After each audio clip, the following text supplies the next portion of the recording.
click record now. I'm going to ask Anna some questions, and then what would be brilliant is if you have questions, please do pop them in the chat. I'd really like this to be as interactive as possible, so don't be scared to kind of pop a question in as I'm asking questions, and I'll try and feed those in. And I have Donna as well, who will be able to help me with that. So let's get started. So Anna, welcome. It would be great if you could just tell us a little bit about your job, what you do for a living, and also how you describe yourself to others. Yeah, well, hello everyone. Nice to see you all, or hear you all, or see your names. I suppose I call myself an event producer. My job is really producing live music, touring artists, so mainly sort of profiled artists, but I do work with quite a few Brighton grassroots artists. But I do need to earn a living out of it, so I do tend to sort of deal with ones that are emerging or who are established, like the staves that you were playing as we came in. I tend to do like the sort of production, which is all the technical stuff on a show in terms of advancing it. I also do programming, so I have to be kind of on it, knowing who's still out there and who people are listening to, and Six Music really helps me with that. And I do organise all the sort of logistics of ticketing. That's quite a job in itself, where you're managing lots of different sort of ticketing outlets and putting tickets on sale. And then I also do the marketing, so make sure that the social media is kept fresh and updated, and that we're reaching out to local media, whether that be music blogs or local publications to get previews, making sure posters and flyers, because it's still traditional, still works, as well as kind of virally native stuff. So a real sort of mixture. But I think I used to say promoter, but I think people thought maybe I was like something to do with a record label or marketing, which I do have connections with. But event producer, I'd say. So I work in Brighton and I work in Kent. I do about 50 shows a year, which is about sort of 10,000 tickets. I do a little festival in Lewis every year that's very sweet, in an old church and a record shop. And but all are based around the genre of psychedelia and work with the visual artists there. I also do a bit of a venue consultation because, as you can tell from the colour of my skin, I've spent a long time out of the sun in venues, learning how venues work. So you might as well use that knowledge of 20 years of experience and go to places where they haven't got a good live music programme and develop that for them. So that's what I've done. 3 or 4 jobs along those lines, heading that way. That's towards Kent. I know that's towards the sea. It's that way. Sorry. And I also run a venue, which we don't do many shows a year because it's a multi-purpose venue. It's a place of worship. It's a Christian church in Kent town that really lends itself to being like a theatre, because it's got various tiers. It's got beautiful acoustics, lots of wood. And it just really works for certain sort of creative artists to have as a backdrop for their music. So I hire it out, and I also use that as well. I hire it out myself. So yeah, a mixture. Amazing. Busy lady. And you highlighted there that you have many different roles really that you play. And I was just interested to know how you got into the industry and what you do now, but also were you self-taught? How did you learn all these different things like marketing and promoting, and there's many different hats you wear. So I guess it's a twofold. How did you get into it, and then how did you kind of develop within that industry? Well, I was always a music fan from an early age. My mum and dad were both into music and had older siblings. I had 3 older siblings who were into anything from punk to new wave to indie, I used to go along to a lot of gigs with my older sister, and just really enjoyed being a music fan, but didn't enjoy the sort of the way that it was then, in the sense that it was there was hardly any health and safety rules, and everyone was really packed in, and it was very male. And you know, you sometimes did get, you know, issues with people feeling you up or getting a steel toe cap in your head if someone was stage diving. I just thought I would love to go to gigs and just it be more mixture of people. I don't just mean women, I mean like older and younger, and where's that city? Where is that city where I could do that? And I'd gone a bit, you know, I thought I'd gone really far when I went to university. I thought I'm going to go to Newcastle, and it's miles away from Yorkshire, and it's going to be like a completely different culture and everything. And it was, but it wasn't completely different to the sort of northern attitude and the northern way. Certainly not the weather. The weather was worse. But there I kind of, you know, got in with a group who, but it was very much around a time where people, you know, and it does come up every now and again. I think there's probably a wave of it happening now where things get a little bit too corporate. So in the 70s, you know, punk came along because it was all a bit too corporate and a bit too kind of long, you know, guitar solos on massive arena stages and things like that.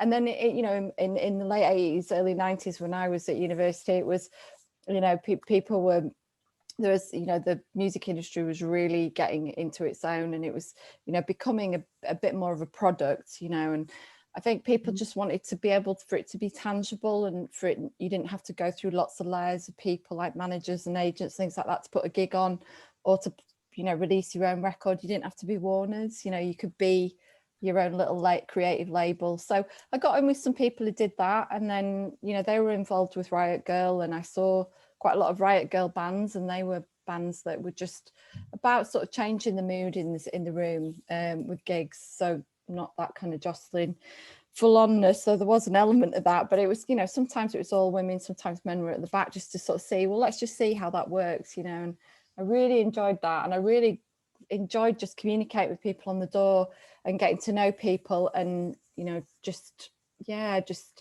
I suppose seeing it happen and all come together and working towards it, and then moving on to the next thing. So I did some work experience in a company that, you know, looked after the 20th century buildings. The 21st century wasn't there then, so the 20th century buildings in Glasgow, and I organised lots of events in them. So these were old cinemas, these were modern architecture, and I got people to do talks and things like that. And I thought, well, this is interesting, but what would make it even more interesting is to have a job where you're in buildings and you're getting audiences in, and, you know, music's playing, and why don't I consider being a promoter? So I'd done other work experiences in galleries and things like that, because I did a degree in history of art, design and film, and it was very much about selling culture to the public, because you learned about the National Trust, you learned about cinema chains and that kind of thing. Not so much about music, but I think I went to enough gigs to sort of go to the University of Life about that. And I, you know, within those roles, I had to do marketing, I had to understand audiences, I had to be good at sort of getting people through the door, really. And then I just sort of thought, well, you know, I really want to change from the north of England. And, you know, for me, I had hardly any concept of the south of England. I really didn't. I don't think I went to London till I was 18. I didn't really have any. It was just something you saw on the telly, London. Sorry to be really northern. And I just thought I'd really like to go somewhere that feels like you're abroad, that's cosmopolitan, that where I could create this idea of, you know, lots of different audiences, or go to a place where there is that already there. So I came to Brighton on my own. I just packed my suitcase and thought, you know, I'll just come here. And, you know, I loved it as soon as I arrived, and I got involved with a scene where there was journalists writing about the gigs actually that I was going to, and it was the next day, it was in the national papers, and there was quite a good burgeoning grassroots scene. And, you know, it seemed like there was loads going on, but there was probably like 5 or 6 venues, maybe 10 venues, and probably 3 promoters, and probably about, you know, 100 or so local bands. And now in Brighton there's 40 different types of promoters, there's probably 20 plus 30 venues, there's, you know, thousands upon thousands of bands. So I've been on quite a journey really in Brighton. And how was Melting Vinyl born? How did that come about? Well, it's really interesting because I I knew a couple of people who were promoters, and I think that they thought that it was really easy and you just kind of rocked up on the night and you took the money and you drank with the band. And one of the promoters was going to do a runner on one of his shows, and I said, oh, you know, I just really love the opportunity to, because I didn't really know any local bands, just to have that show. And so it was in January, and there was a Riot Girl band, Tampasm was on the bill, and I can't remember the other bands. I have got the poster somewhere, but they were all local bands, and I didn't know what I was doing at all. But my friend actually came along, who was meant to do the show, and he kind of just helped me out a bit, but I think he knew just a little bit more than me. So I just sort of threw myself in, and from my experience of maybe dealing with events within the work experience I kind of got a gist of it, but I'd still had a lot to learn, and there was a lot of kind of, you know, feeling through the dark, not really understanding. And the first year that I had Melting Vinyl, I did a mini fest in a venue that doesn't exist now. It's in the South Lane, and it had an outdoor area, and I got lots of little labels to come and sell their wares, and it was a really hot day and loads of people's vinyls walked, and I don't know if I'd even got a name then, so then I just thought Melting Vinyl, you know. So that's brilliant. Yeah. That. And was there anyone helping, like guiding you, anyone that was helping you through that process? Did you have a mentor or any, you know, one that was giving you guidance or advice? No. I mean, I had a boyfriend at the time who'd put events on in Brighton, and he was helping me out a bit. But no, I didn't. And I wish I had. There weren't many sort of role models. There weren't any role models really, that I could. It wasn't until like sort of 5 or 6 years into my career that when I started to realise that I needed to make more money out of it in order to survive in it, that I stumbled across someone who was doing a report on a venue in Brighton, and they were just looking at, you know, developing it as a live music space, and I'd started to hire the space but still didn't really have much of an idea. And he took me under his wing a bit. He was a London promoter, and I could ask him a lot of questions and be quite honest with him, because there's a lot of fronting in this industry, you know, where you're meant to know everything before, you know, before anything even happens. So yeah, I went on a real sort of learning curve. I just learned through my mistakes, so I kind of managed to get through it through my kind of gut instincts and things like that. I mean, a lot of the shows I've put on really early on were just really, you know, just dealing with the artist direct. It's when I started dealing with agents and the kind of more established industry infrastructure where there's money and things, that it got a bit more complicated. But I didn't go on any courses. I don't think there were really any courses that existed then. Yeah.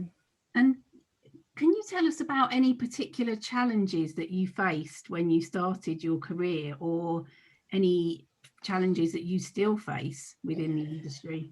Well, you do stand out as a woman still. And when I first started with the Riot Girl scene, there was a lot of women promoting, and now it got less and less, and that really does need addressing. So there wasn't much identification, you know, with other people of the same gender as me. It was just me and a load of blokes, and it's been like that ever since, really. But challenges, yeah, I think people do keep information to themselves, and I'm so glad that there's courses such as the Met College courses that exist now, and the ones at BIM. And I think also financial sort of money, cash flow, I find is a real challenge, because you have to put a lot of deposits down, you know, and a month before a show, you have to put 50% of the artist fee. And if you've got, you know, 20 or 30 shows, which I generally have in the autumn, that can add up to, you know, 10,000–15,000 pounds. I think not being recognised within the industry, because we're behind closed doors, you're not someone who's very visible, you know, so, and, you know, we're about keeping the sheen of the night out going for people, and people don't really want to know about the mechanics, and we are the mechanics. So I think we've been quite low down on the pecking order because of that.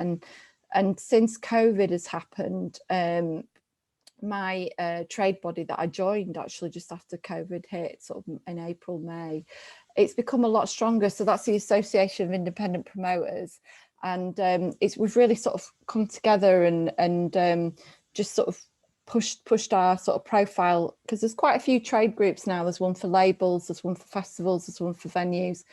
And through this last year, there's been an umbrella company called Live who report to the government, and they've been really useful, bringing all the trade bodies together and for us to have a voice as well, because otherwise I don't think I would have been as recognised to have received some of the financial support. I know that, you know, quite a few of us petitioned Caroline Lucas, and she did quite a famous speech talking about the night economy in Brighton in the Houses of Parliament, and she talked about the Comedia and the importance of this real jewel in the crown of Brighton, you know, that it's a real sort of cultural tourist thing, and it's what we all love living here for, most of us.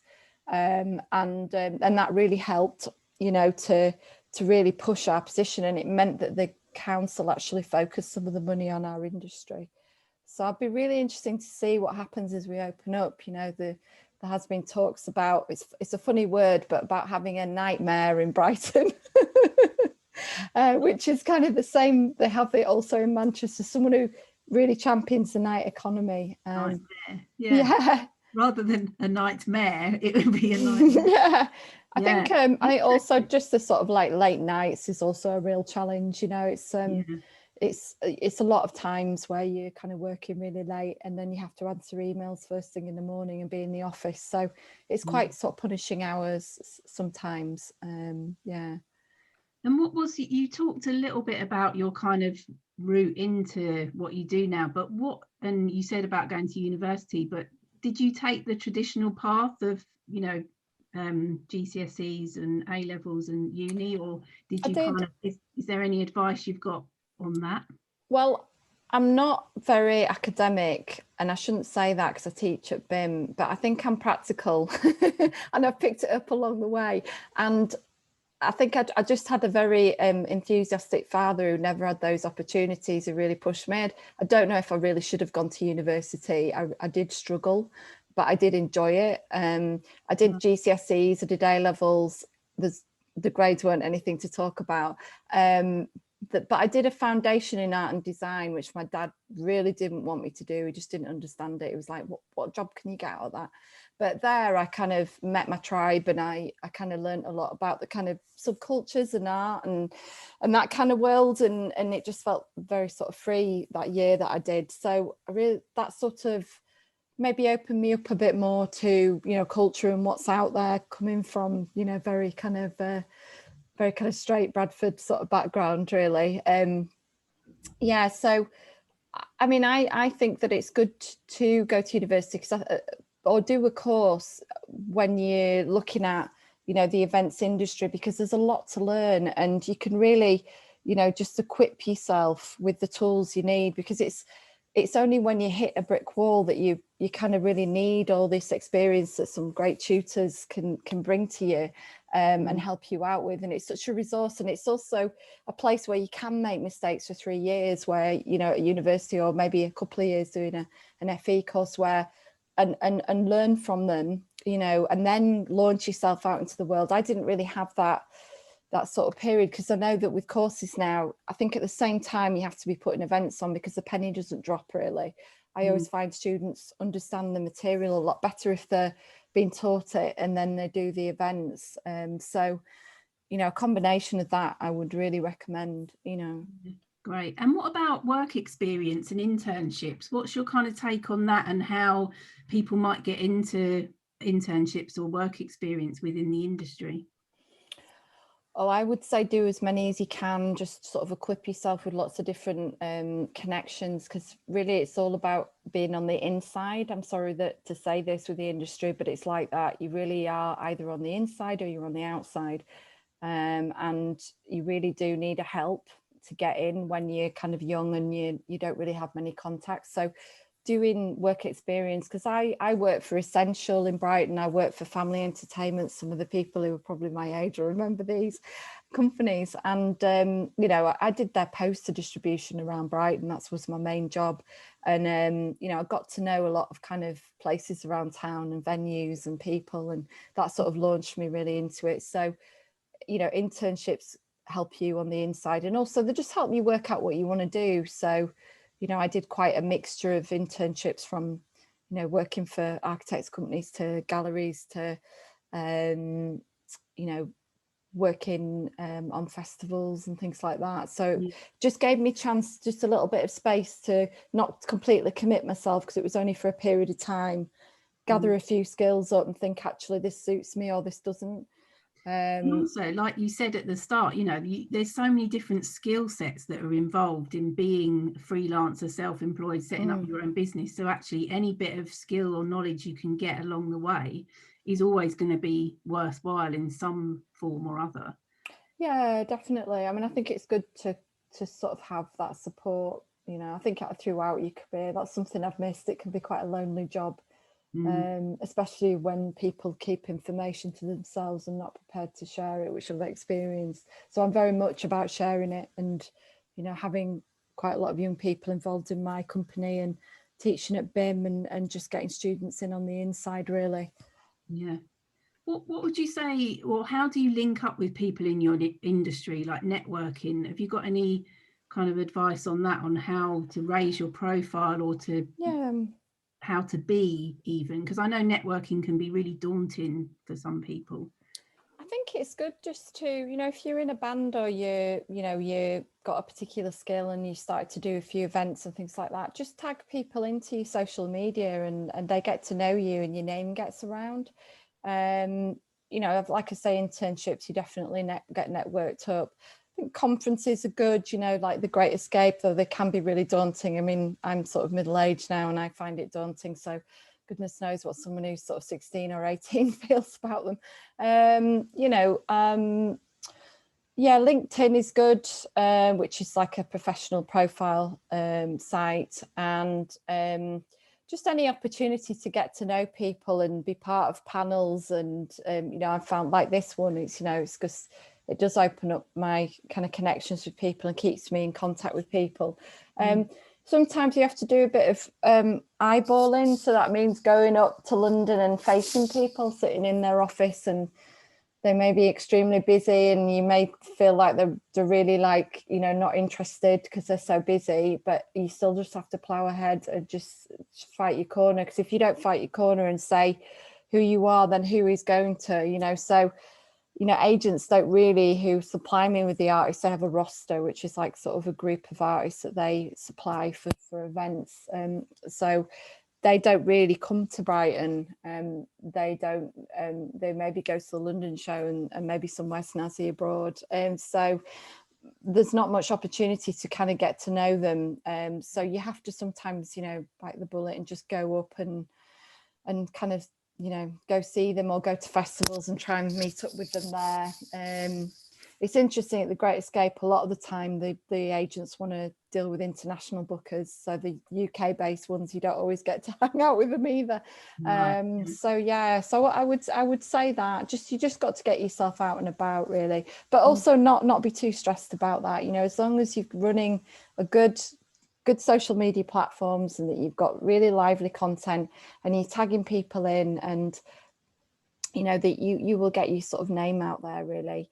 I think it's always good also throughout your career, no matter how much money you earn or how little you earn, always volunteer for something every now and again. So I volunteered for the Live is Alive gigs with the Dome, just to give them a bit of help. That was 4 socially distanced shows, and that was where we got Brighton venues. We got 10 Brighton venues to work together. That was quite a feat.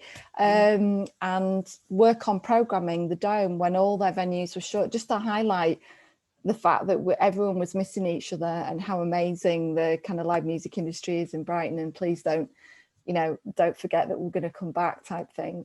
So, you know, I volunteered on that, and that was quite a bit of work, but it kept me in with the venues that I know, and with the people and the heartbeat of where my industry is locally. So it was just a great thing to do. But, you know, at the time I should have really been trying to get some work that was paid, but there wasn't really much going. So, you know, I just thought, I've got time on my hands, I might as well help out. But also, I guess that comes back in time, because, you know, the idea of now venues collaborating more and, you know, people working together, I think, you know, Brighton can sometimes feel like people are just working independently, and there's so many great artists and venues, and actually it might have, yeah, probably been a blessing in a way, you know, that's one of the positives maybe of this whole year. I mean, it'd be nice to see, Charlotte. It'd be nice every year to have an annual thing where we all got together and we programmed some place, you know, we sort of work together, because like you say, everyone's so busy trying to earn a living in Brighton, because it is a small place, it's not a big population, and we're all sort of, you know, there's quite a lot of competition there, and, you know, it's just an opportunity to share resources and ideas and support each other. Yeah. So talking on the subject of money, if you don't mind, could you kind of just talk a bit about how you earn a living and who pays you, and are you self-employed or is it through your business? How does that work? Yeah, I'm self-employed and I've got lots of plates spinning. So I earn money through the ticket income of the gigs. So that's split with the artist. It's usually sort of 70-30 split. So I get 30%, they get 70. I also teach at BIM. I also rent out St George's, and there's a little bit of a budget there where I, you know, charge for my time to do the production. I also, you know, do the Psych Fest in Lewis, and that earns me money for January, which is great because January is always a really quiet month for me. And then, you know, I do consultation work, which is the best paid work. I need to get better at sort of working out how to earn money, because I still don't have a massive wage, but I get up every day and I love what I do. So there's something to be said about that. But yeah, it's a little bit of a gamble. I mean, I do know my audience now and I know what works in Brighton, but every now and again you can get a bad hit on a show. And I did one show where I lost thousands a few years ago and I've only just recovered from that. So you do take I think it's quite unfair, and I hope it changes in the future. The financial risk and burden of the shows is always on the promoter. So if no one comes through the door, I've still got to pay the venue and the artist, and yeah, try and find a wage for myself somewhere. So but yeah, I mean, over this kind of period, I don't have shows. I mean, I have got a couple booked in, 3 booked in over the summer. So, you know, I've been doing loads of work at BIM, but I've also got a job in a record shop, which I've wanted since I was 16. So that's just for like a day a week, just to get myself out there. It's, you know, so sometimes you just have to adapt. You know, it's quite a bumpy ride sometimes being freelance, but it's good to have something solid. So my solid bits are BIM and the hire of St George's, really, I'd say. I mean, it's extraordinary how people working in the creative industries spin all these different plates, and like you say, you know, you get up in the morning because you love it. And I think that's a really good point, is that actually, you know, find something you enjoy, find something you love, and then, you know, do whatever you can to make that work, but be aware that you're going to have to work really hard and probably have other jobs. And that's where it feels like there's kind of an imbalance within the creative industries in how hard people work and how much money they earn just doesn't match up. And especially my section that I'm seen as commercial, and I don't think I really am, but it's only the last year that I could apply for an Arts Council grant, you know, to do special projects and things. And because I'm self-employed, I'm sole trader, I'm not part of Companies House. You know, a lot of bigger companies are limited to sort of protect themselves a bit more. So this is interesting that now the Arts Council are recognising us, because before I think they just thought, oh, it can wash its face, you know, it can look after itself because it's commercial. But we do really suffer from lack of, you know, courses on being producers, you know, on programming. We do, you know, suffer from lack of funding. It's only really if you're an institution or a venue that you can really kind of have time and energy to put into that and get sort of funding to support like music programmers. So yeah, because, you know, the dance world, the sort of theatre world, it gets quite subsidised, you know, and it's just ours doesn't. Yeah, so I guess, yeah, that's another positive. We've got to pull on the positives that have come out of this last year. That is another one. And I mean, we've kind of talked about hard working, you know, being multitasking, but what do you think are the most important traits for people to have if they're going to be successful in the industry? Oh, you have to be quite hard, I'd say. Eventually it does come that you just, you know, you're quite sort of strong. You have to sort of be able to put up with knocks and walk away from things as well as enjoy the amazing highs that you get from it and successes. You have to be very resourceful and good at research, good at knowing if you want to be a music promoter, you've got to understand people and audiences and their taste in music and be into looking into different types of music, so it almost becomes a science for you. And you know, so moving forward, a lot more people now really use data and, you know, Spotify listenerships and things like that to work out whether they're going to take bands on in each city. It's become a lot more technical than it was. You know, it was always a bit of a, how did you feel about the band? How do you feel that your audience would like this band kind of scenario when I first started out?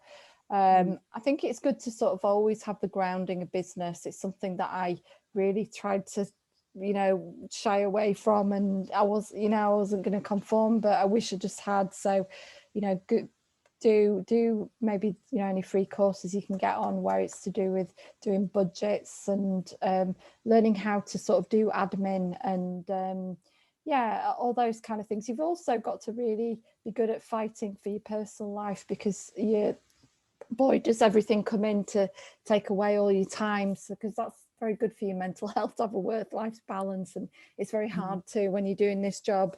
So yeah, and I think you have to be a people's person. You have to get on with people.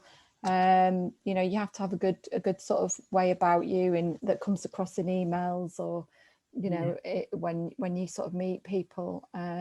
Just I would say the key one is to be very resourceful. So very good at kind of searching out new work and just realizing that maybe as one door shuts, another opens, and you've got to push that door open, you know. So I'm constantly looking for new work, even though I've got enough at the moment. But I just know that doors shut. And that's been a mistake I've made in the past, where I've got really comfortable somewhere and thought, oh, we all get on and everything's going well. And then all of a sudden, you know, the funding's been taken or someone new comes on the scene, you know. So yeah.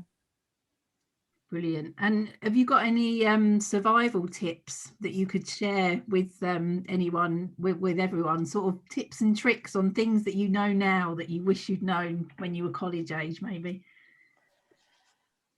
But there's always room for negotiation. I think when I first went in, agents would really, they thought, oh, right, we've got a green one here, this is brilliant. And I'd just think, oh, well, the bands, you know, the agent would go, the bands want this money. And I'd go, okay, yeah, I really like their music. And if that's what they want, you know, so step back sometimes. And even though you're young and you're kind of used to having, you know, your parents saying, do this, and people at college saying, do that, start having ownership on your own opinion and go for your gut and just go, actually, I think I can, maybe, even if your voice sounds a bit trembling, just say, I'd like to negotiate on this, you know, just step back. Don't always accept the first thing that comes along.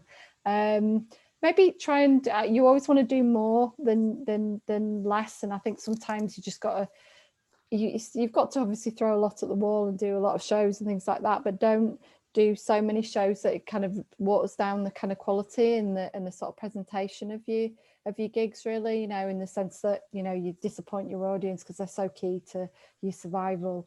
And just, you know, really get into figures, get into finance, because it's just, that's the crux of it all, really. You know, and also, you know, just have confidence in your taste. If you feel that you've been quite successful with a few events, have confidence in that, because no one's else is gonna have confidence for you.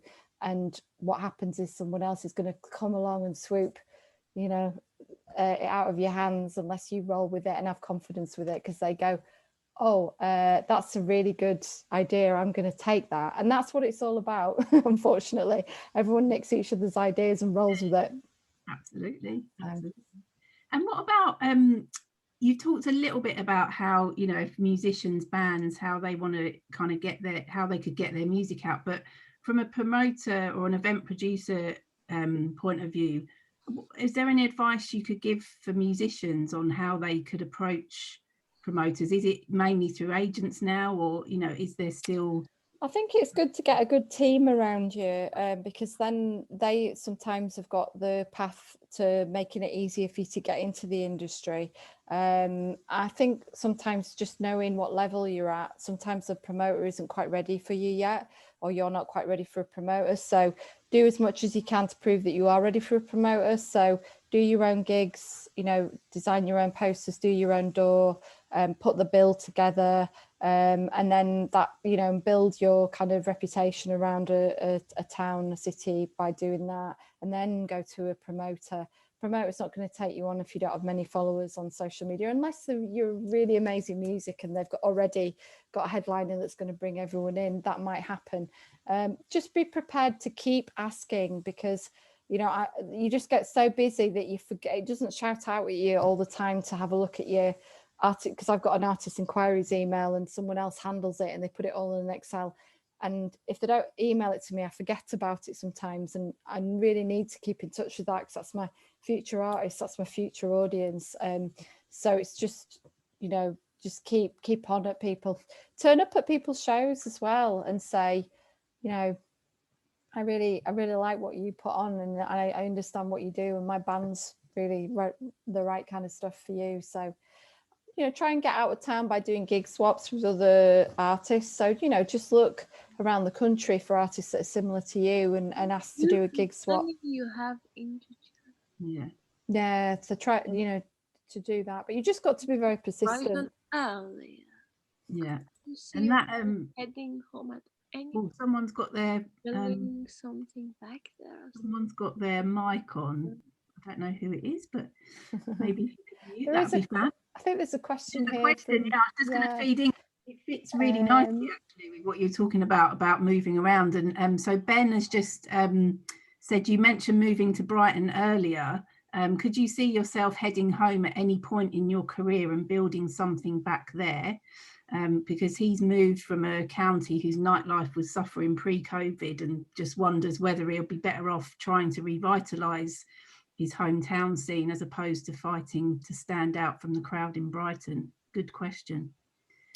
Yeah, it's a really tricky one, isn't it? Because sometimes, you know, I get inquiries from agents and, you know, they want me to do, you know, I say, oh, I'd really like to do a show in Worthing or Eastbourne or Hastings, and they're like, no, the artist wants to play Brighton, and you're just like, oh, you know, these things need to be spread out a bit more. And also, you know, there's too many people promoting in Brighton, and that actually means, you know, everyone says, oh, it's such a vibrant music scene. Well, it is, but there's lots of shows cancel each other out as well. The audience is spread thinly because there's too many people putting shows on.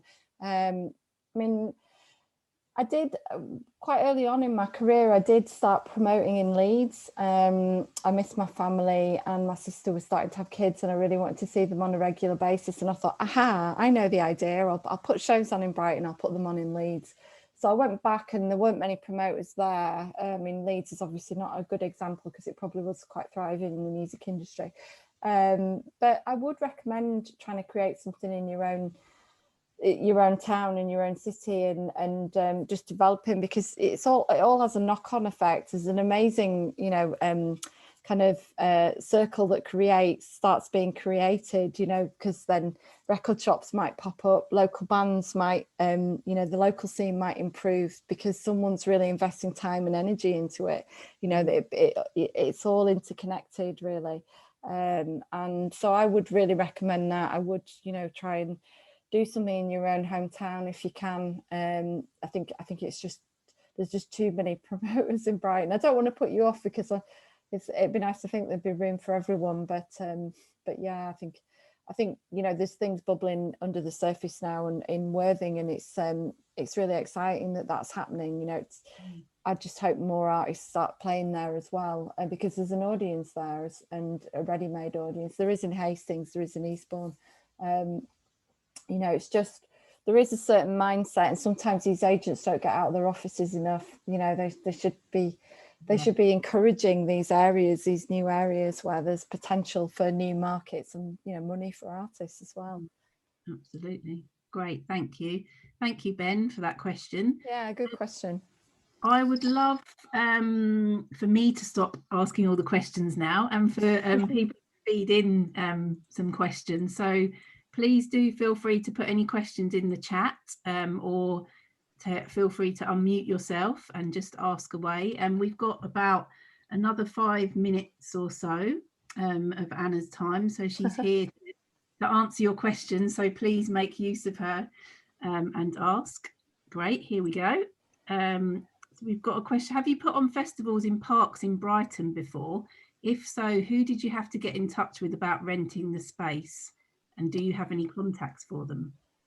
I have been involved in festivals in Brighton, like sort of been involved in like sort of doing the programming and things like that. But I haven't been involved in the sort of production side, but I know that the council has lots of sites around town that are already licensed, because you need to have a licensed site. So for example, St.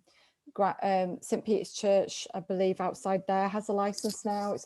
It's sort of perfect for a stage and everything. I don't know how it would work with the neighbours, you know. And then there's some of the squares, like Brunswick Square has got a license, and then some places on the seafront have as well.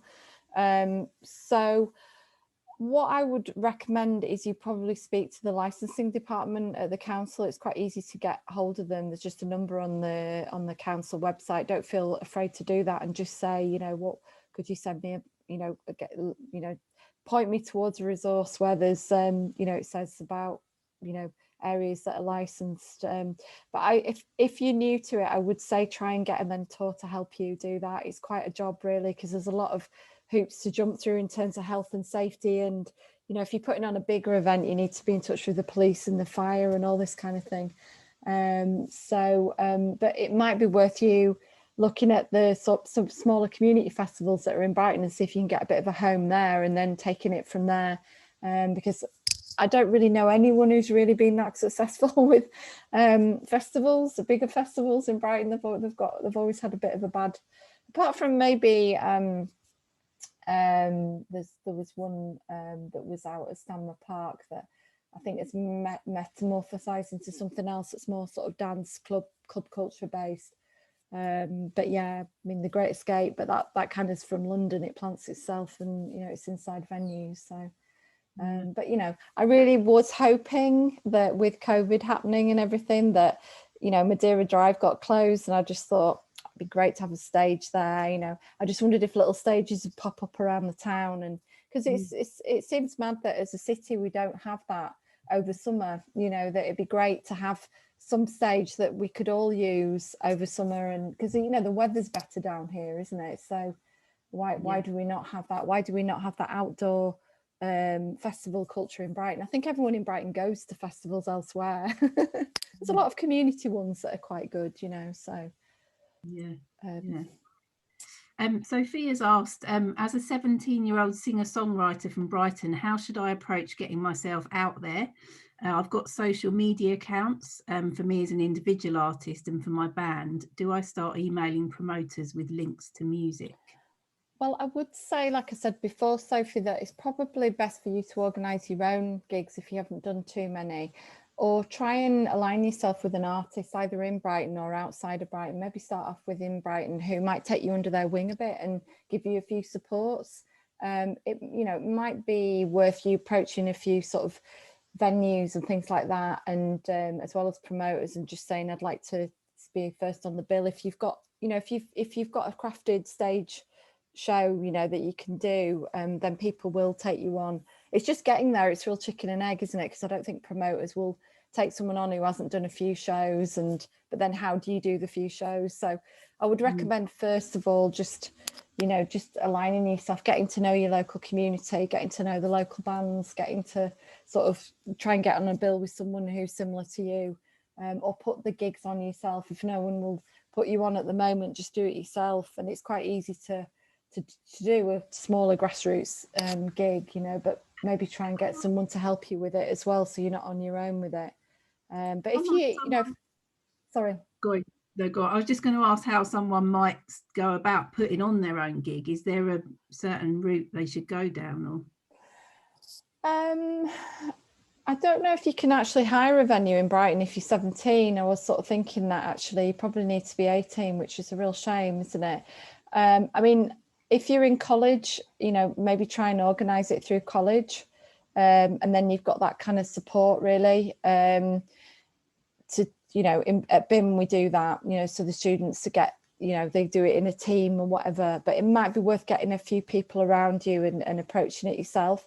But, you know, venues aren't adverse, you know, and their emails are on the website to you, contacting them. And if someone's a bit older, like 18 plus, then maybe they could be the one who fronts it up, but you do the kind of work in the background, you know. So the, you know, the Albert, the Green Dust, or the Hope and Ruin especially, they're all really approachable. So yeah, so I would do that, and maybe look at how other people put their gigs on. You know, that's the best way to learn. Just look at what other people are doing. So, you know, you are going to need probably, I mean, with your generation, your age group, you know, a lot of people, so it's very word of mouth, it's very sort of peer led, and that's how I used to sell my shows when I first came to Brighton, and I didn't really need that much time. You know, I could do a show in a month and sell it out. I need a few more months now.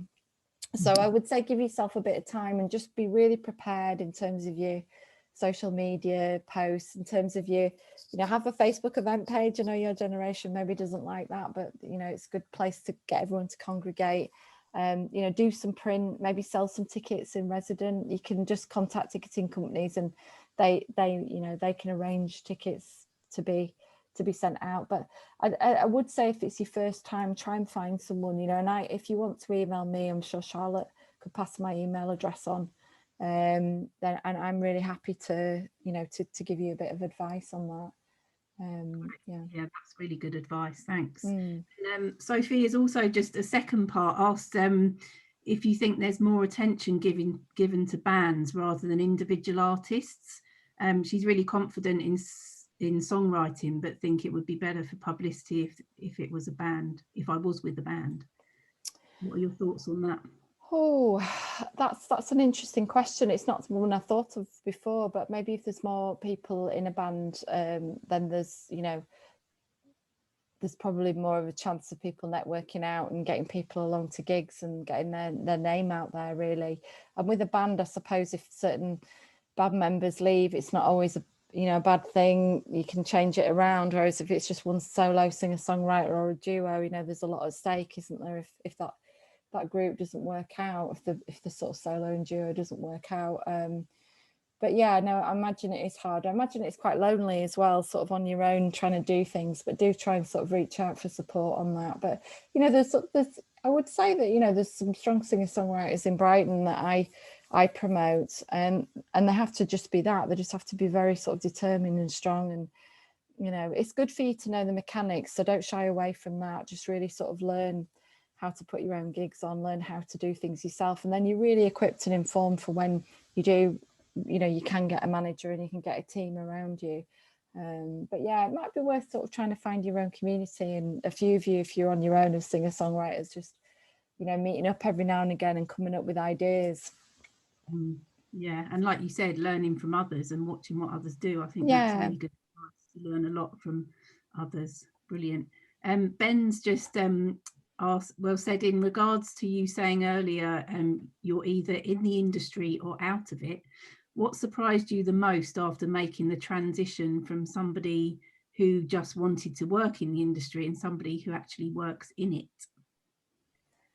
Gosh, I'm gonna have to read that again. It's a great question. There's some really good questions today. You're either in the industry or out of it earlier. What surprised you the most after making the transition from someone who just wanted to work in it? Oh, what surprised me the most? I think it was just how hard it was to remain in it, that you've never got to rest on your laurels, that there's always someone else coming up behind you, nicking your ideas or wanting the bands that you're putting on. And, you know, I've had people approach me who want to work for me and say, oh, I really want to work for Melting Vinyl because I want to set my own company up that's like yours. I'm like, no way. You just got to be really kind of careful. So I think I never really appreciated, probably until this lockdown, just what I'd kind of achieved in the industry and what I'd done, because you're always moving towards the next show and you never get a chance for reflection. So even when you're in it, it's such a whirlwind that you don't get a chance to really sort of think about it. But I do feel I'm in a privileged position, and that's why I love working at BIM. And, you know, at BIM, just, you know, networking students up and getting them, you know, on the inside, because I know how hard it is. So yeah, but you know, it is easier, and it just feel, you know, that whole live is alive thing. I just love doing, because it's, you know, it's not because I'm kind of famous in Brighton. It's just because I've been sticking around in venues for 20 plus years, so I know so many people, which means that I can pull something like that together. So that feels really good and a really nice achievement. It's nice when agents answer your emails, because I did spend a lot of years, you know, and I understand how it is when, and I hate it when I can't get back to people's emails, you know, when they inquire about gigs, but I've only got so many hours in the day, and, you know, it's, I understand how it was to be there, and it's nice to be in a position where, you know, people do respond to your emails and people do approach you, but you do have to just continue working, never rest on your laurels, just keep going and going. There's a lot of hard work ahead, but it is quite rewarding, because it's just a really interesting job, you know, and you meet a lot of people, and there's never a dull moment. Yeah, and I think it's interesting what you say about, you know, slowing down and trying to find, because if you're working independently, you know, I know it's really busy all the time, but it's really worth stepping back at times and just reflecting and looking at what you have achieved and be proud of that, so that then that will give you the energy to keep going as well, and to, you know, move forward. I think you could, especially in this industry, you can just go 100 miles an hour all the time and you don't stop, so you forget what you've done actually. So yeah, definitely. No, true. And sometimes you can get, like, you know, you can get quite a big head about it, you know, some people do, and you know, you just got to stand, you know, just keep your feet on solid ground. And, you know, so I've done some pretty big artists like Calvin Harris and St. Vincent and people like that, and it can really send your head in a bit of a spin. But really, you're only as good as your next show, you know, as the show that you've promoted. So you just always got to be keep going and keep the standards up. And, you know, this in this industry, some of it does go to people's heads, and some of them aren't the nicest of people. They do get a bit, you know, after a while, some people get a bit I don't know what the word is, but I'm sure it exists. Bit above their station. A bit what? Bit above their station. Yeah, I think so. You know, a bit sort of full of themselves, but, you know, once you step out of the industry, there's it's very hard to get back in again. So you just got to, you know, it's you know, I think killing people with kindness is always better than trying to you know, just really push your way in. You know, there's a lot of that kind of happens, really. So yeah. We've got just about a minute left, so if anyone has got any burning questions they want to ask, then please do say now or pop it in the chat. But I just want to say a massive thank you, Anna, for your time and for answering those questions so open and honestly, and just giving brilliant advice. It's just so good, you know, to hear from people that are in the industry and get a real insight into how it all works. So thank you. Oh no, I've really enjoyed it. I really love talking, as you can tell, and I really love just sharing my journey, because hopefully people can, you know, learn from it and sort of reach out for support, really, because it can be quite a lonely business. I'm just going to put a couple of things in the chat, if that's all right. I've got a stream tomorrow night. I'm doing my first stream, which is in the USA, Japan, and in Brighton. I just thought, you know, like I've got nothing better to do, let's try and make it complicated and do that. And I've also oh, thanks for all your thanks. I've also got a panel on Friday. I'm on a panel for about it's just a panel full of women, and about women's approach to promoting. So if you want to, even if, you know, you're not a woman, it really is fine, come along and watch this, because this is all, it'll give you some really good key points about, you know, how to be a promoter. And also, you know, looking at, you know, how can we change things in the future to make things a bit more inclusive for everyone, because it's not just the fact that there aren't many women promoted, and there's lots of people from lots of different sort of backgrounds and sizes and shapes that aren't. So if that's okay, I'll just put those two events in there. Yeah. I'll if people want to copy and paste them, do, but what I'll do is or Donna, I'm sure, can share them with you if you're here, and also we'll share them on our Lookout social media pages as well, so if you want to have a look on there, that's great. Thank you, everyone, and thanks for your brilliant questions, everyone, and thanks for joining the session. Donna, did you want to say anything, if you're there, or anyone else? Mike? Yeah, I'm still here just to say that this is the last one for a little while. So I'll be sending out all the evaluations and things, but I'll also obviously send those links as well that Anna's just shared. Brilliant. Great. Yeah, and good luck, everyone. Thanks very much. Yeah, good luck with your careers, you know. Just stick at it.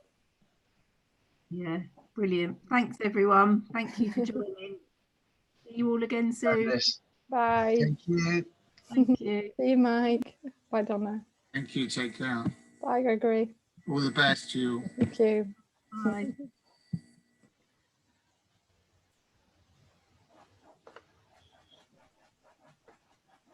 I'm going to stop recording.